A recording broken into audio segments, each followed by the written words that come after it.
Hi, Tefko. Thank you for agreeing to the interview.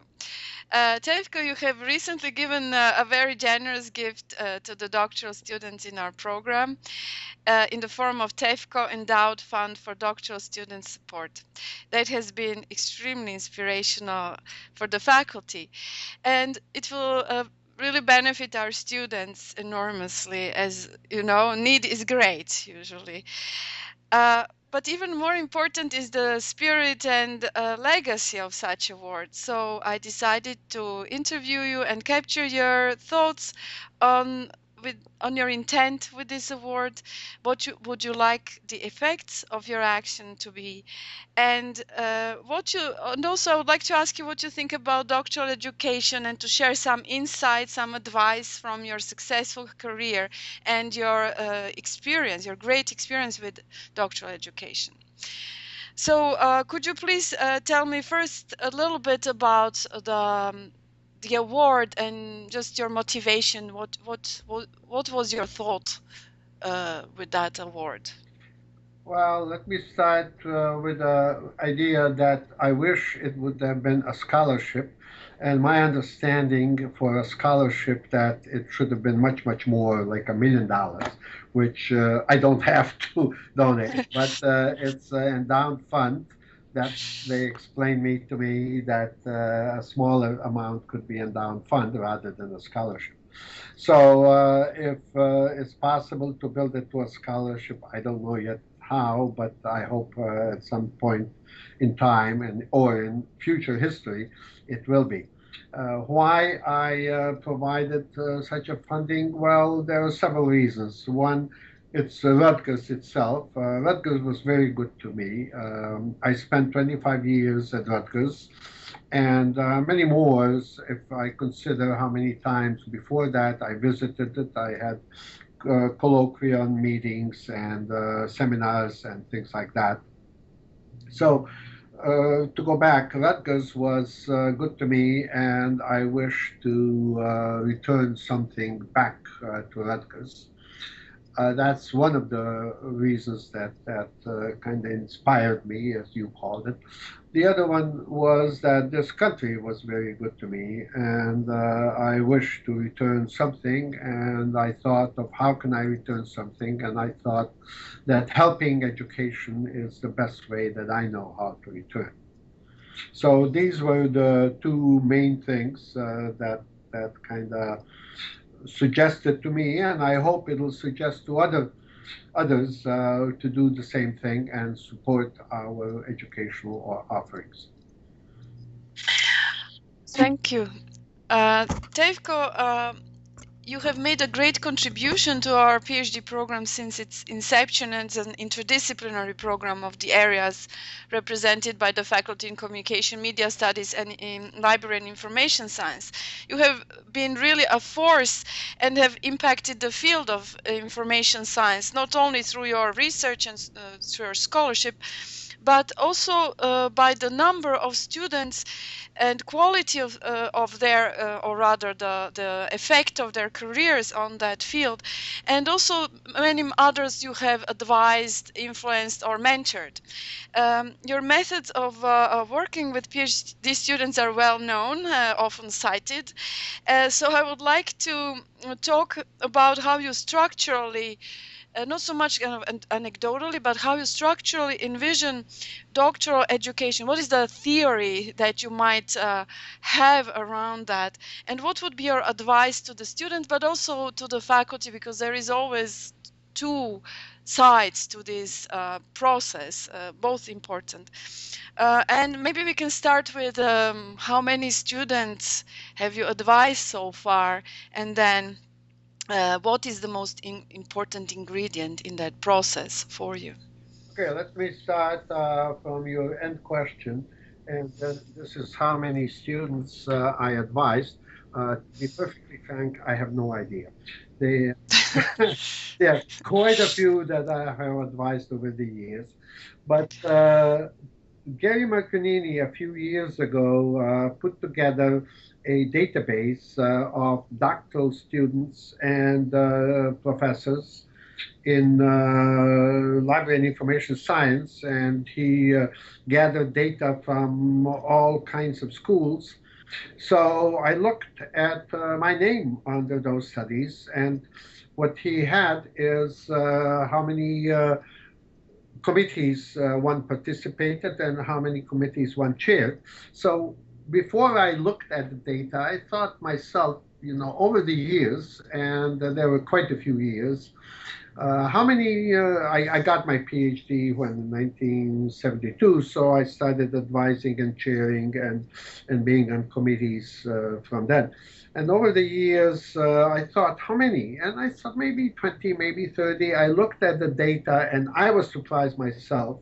There are altogether close to 90 students that I have been on committees, and something like 30 students that I have been the chair of the committee, which means that at least I have read 30 those that I'm chair completely, and most of the others I have read, which means a lot of reading of doctoral dissertations. So I'm quite, and the data is not quite complete. I'm finding a few of the students that are not on Gary Merconini's list. But I'm very proud of that. I'm extremely proud that I had a hand in shaping the careers of so many colleagues and so many students. Well, I just got an email message this morning that Merry Christmas, Happy New Year's. I just defended my dissertation, and that was my last student that I advised, and that was in Croatia. I was a mentor to Jadranka Stojanovski, who did an exemplary job on collecting data from web pages of university libraries in English-speaking words. She collected over 300 and then analyzed them. So I continue to chair and mentor students. And that is a great joy. It does take time, that I have to admit. It takes a lot of time, and it takes a lot of patience to kind of direct the students. But it is also something that I consider the height of one's educational efforts. It's to have students that are doctoral students. Now, you asked me some other questions, and this is how to structure the PhD program. At Rutgers, we are fortunate that we have 3 departments altogether, and that we can learn from each other and extend relevant parts of our fields to the other field, and we all need that. All fields are interdisciplinary nowadays. All fields in the world, in the sciences, in humanities, and scholarships are looking for and extending to other areas and fields. And our fields, information science and library information science, needs to do the same thing. It happens that we are extending it now more to communication and journalism, but my own idea is that the structure should extend further. And I'm thinking of 2 areas in the university where we should make an effort to extend. One is computer science, and the parts of computer science that deals with the theoretical aspects as well as the human-computer interactions. And the second area that we should be extending is, I think, cognitive science. And the part of cognitive science that deals with again, with the human machines and other interactions.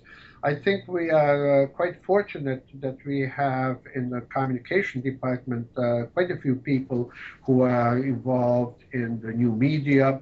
Some of them are involved in medical information, and we should be incorporating that more than we are. It's a two-way road, so the colleagues from the other departments will have to be willing to incorporate us as well.